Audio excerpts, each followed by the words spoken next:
First and foremost, I want to give all praises to Yahweh Bahashem, Yahweh Shai Bahashem, Rakat Kodash. Double honors to the apostles, elders of GMS who were well, and peace and salutations to the elect Akim on the four corners, which in truth and sincerity. Peace be unto you. Now, the elect only consists of Israelites, and Israelites only. You read that in Revelations chapter 7, when it talks about the 12,000 out of each tribe that were sealed, all of them being Israelites. And that goes into the point of this video, is that I'm going to title it, "We're Not No Spear Chucking Africans." The elect have a specific and unique lineage that we come from. Now, I'm going to read over here in Genesis chapter 10 and start with verse 6. Matter of fact, let me start with the Zondervan, Salakia. Okay,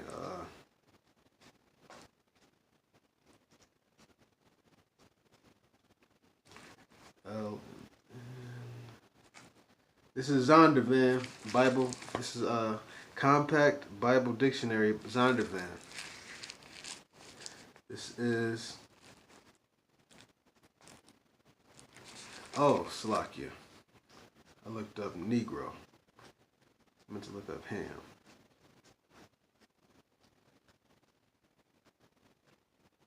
Okay, now if you're familiar with the story of the Bible, Genesis, Noah, 3 sons were saved on the ark: Shem, Ham, and Japheth. Ham, we're going to focus on right now. This is the Bible dictionary. This is Ham. Oh, wrong page again. Okay, page 213. Ham, the youngest son of Noah, probably born probably about 96 years before the flood, and one of 8 persons to live through the flood. He became the progenitor of the dark races, not the Negroes, which you so-called tribes, southern tribes identify as, because you don't have your nationality, your identity. You don't know who you are, according to Isaiah 1 and 3. You don't have any idea who you are. You don't even consider. You fine with being called Negro, colored, black, all those other bywords. It says, he became the progenitor of the dark races, not the Negroes, but the Egyptians, Ethiopians, Libyans, and Canaanites. So it said he became the progenitor of the dark races, and not the Negroes. So right there, you got a Bible scholar who understands, the so-called Negroes, they don't come from Ham. So if we don't come from Ham, that means where do we come from? Now, that's another lesson, depending on how new you are to wakening up, because we're the lost children of the house of Israel that were scattered over here in Americas, according to Deuteronomy 28:68, according to biblical prophecy. Now, I was just reading about Ham, because Ham is basically Africans. That's who basically people like to. People think that all dark people are Africans, and all Africans come from Ham. Not all dark-skinned people come from Ham, and not all dark-skinned people are the same. So Ham is basically the continent of Africa. That was basically the land of Ham. That was the land given to Ham. Now you have people thinking that, oh yeah, yeah, we're from Africa. You know, we're Africans. No, no, we're not them. Now I'm gonna go back over here in Genesis 6, 10 and 6, and the sons of Ham. Now we know who the sons of Ham, uh, who Ham is, because it's not the Negroes. The sons of Ham, Cush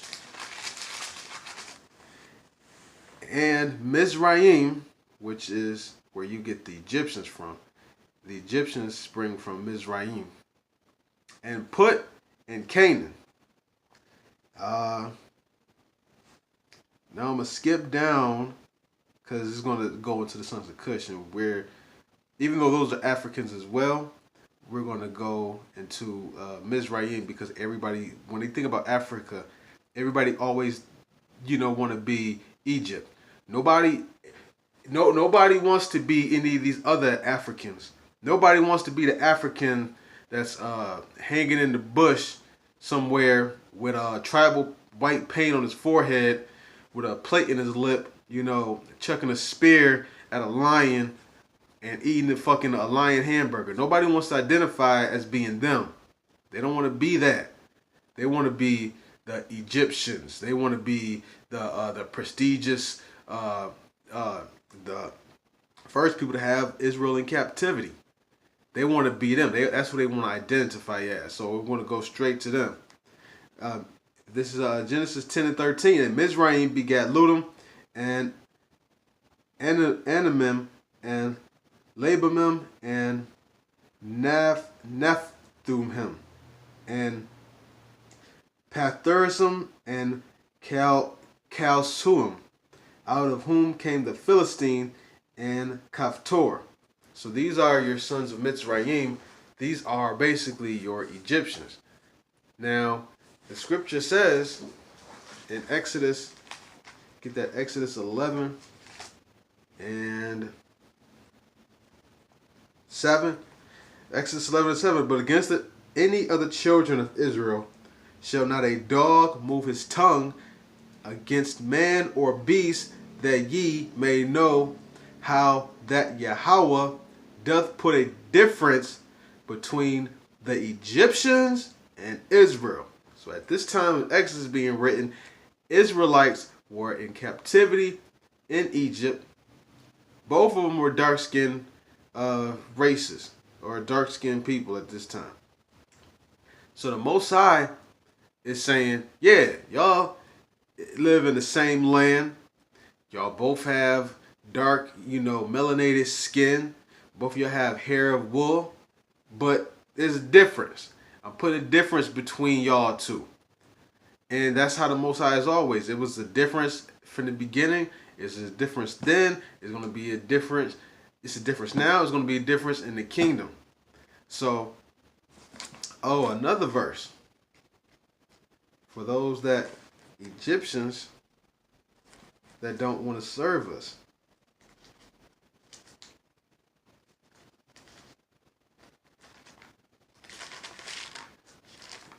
The Most High is not playing. We are not no spear chucking wannabe Africans.